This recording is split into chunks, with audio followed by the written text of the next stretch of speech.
And when you hear people saying, well, Ethiopia, I remember from 1984, I remember from Live Aid when Bob Geldof put together that fantastic show to save Ethiopians from famine. That was from the 1980s. The Ethiopia of today is dramatically different than it was in the 1980s. Over the next 12, 13 years, Ethiopia will be the third biggest economy in Africa. It's a very exciting place to come and invest.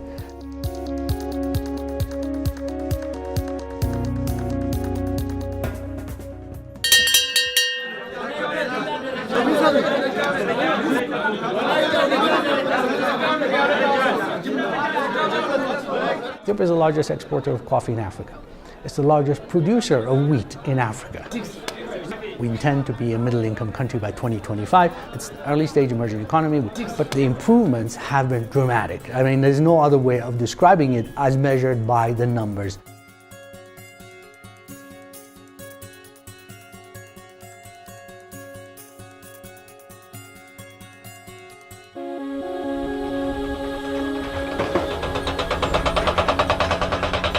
Ethiopia spends more of its annual budget on infrastructure than any other country in Africa. The road network went from nothing, say 20 years ago, to about 136,000 kilometers by 2015, 2016. It's a dramatic change. Now it's building 5,000 kilometers of railways to connect the entire country, and most importantly, to connect Addis to the port of Djibouti, the main outlet for Ethiopia today.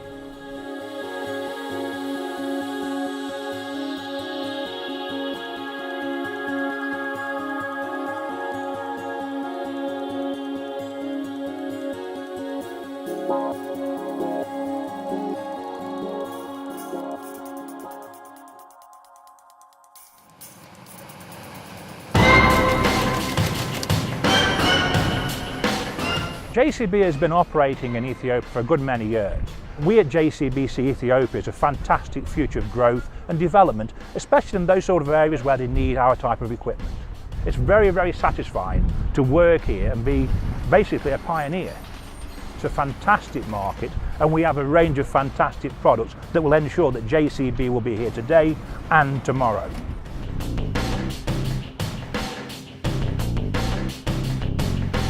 For anybody potentially coming into Ethiopia, as we've discovered inside JCB, this is a long-term operation.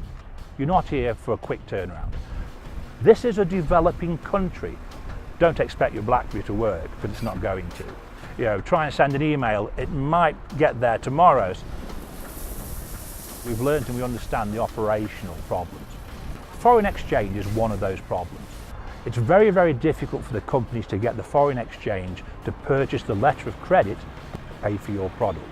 So you might have orders sitting in your order bank, but you can't actually process those orders until you've got the letter of credit safely in the United Kingdom. It's not a negative, it's just a factor of the operation. You've got to be flexible, you've got to keep at it, you've got to keep going. And make sure that you understand you might have to change your payment terms. You might slightly have to change your product to suit the market. If you can accept that, then you can function in Africa.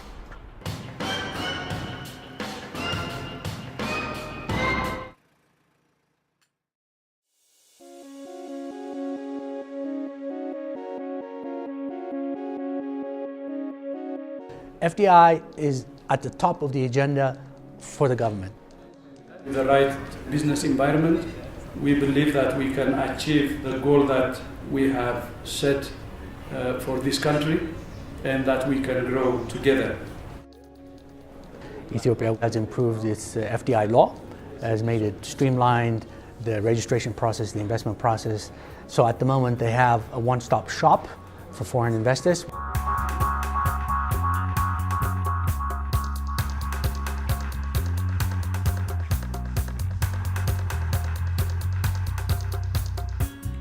Ethiopia's demographic advantage of a very large population, coupled with the median age of 20. That's the very key part of it as well. It's a very young population, educatable, deployable, affordable.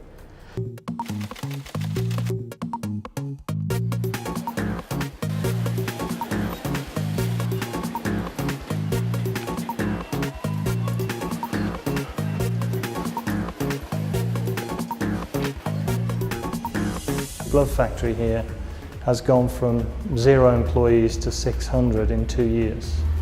And it's likely to be maybe 5,000 or 6,000 within 5 years.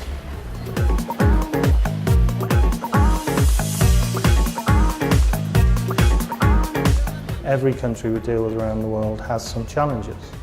But here it's relatively stable, corruption is at a very low level, it's a good place to be. One of the challenges we faced is the training of employees. You assume that there is a core skill in the country, but then when you come, you find that there aren't hundreds of people who know how to stitch particularly.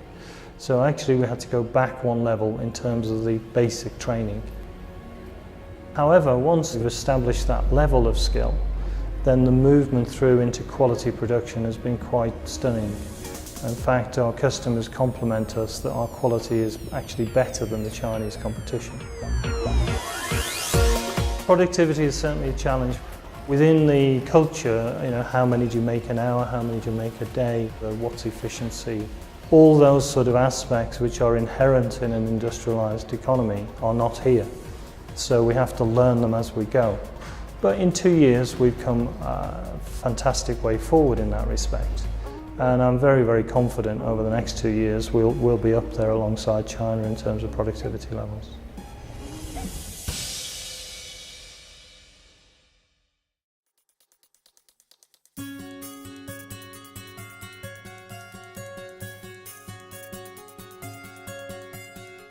Over the next 15 to 20 years, Ethiopia will be one of the most urbanized countries in Africa. When you have a young population, a very large population, you combine that with urbanization, with all the benefits that urbanization brings, then you can see the transformational effect, especially if you are a consumer products company that sells large volumes of soaps, of detergents, and clothing. And that's why it's starting to attract the attention of global investors.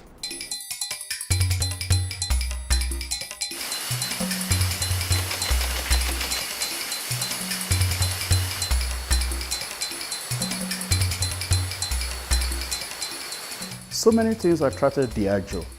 Population of young people, the growing middle class, the whole stable socio-economic and political environment, the ambition of the government.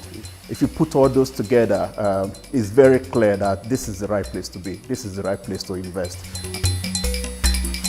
The consumers have been very receptive of our ideas, of our initiatives, and of our brands. So we found those really exciting. Because it's an emerging market, we have issues. For example, accessibility of talent. You see that is in short supply. So what we've done is to continuously look out for the best talents out there and to focus on growing their capability, coaching, mentoring, and helping to improve their ways of working. There are challenges in terms of bringing imported materials into this country. That whole clearance process and transportation of your goods and materials can be a bit complicated. So you need to be patient and you need to keep working at it.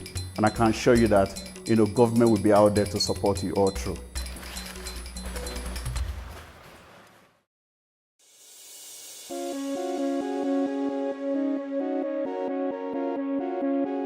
My message is come early with a realistic business plan and focus on the sectors where you think Ethiopia will do well, and I think your return on investment will be higher than probably investing any other place in Africa. Come on here and see the opportunity that this market presents. Interact with the people, interact with businesses that are already existing, have a bit of a tour around the country and fully understand what this country is about. And then be able to make your judgment after that. You need to do your homework, you need to do your research, you need to understand the rules and the regulations. There's no such thing as a free lunch. You have to work hard for the opportunities that exist here. But I think the best advice I would give is talk to people who've done it. Don't be shy to come and ask. We want everybody to come here and be successful. Come to Ethiopia with a glass half full perspective, not a glass half empty. Okay? If you come with a glass half full perspective, that means you're starting with the opportunity. You don't start with the risk. If you come here and say, well, power shortage do exist. The broadband is not as fast as it is in the UK. I'll wait until those are perfect. Then you know what happened? The Chinese would have taken everything.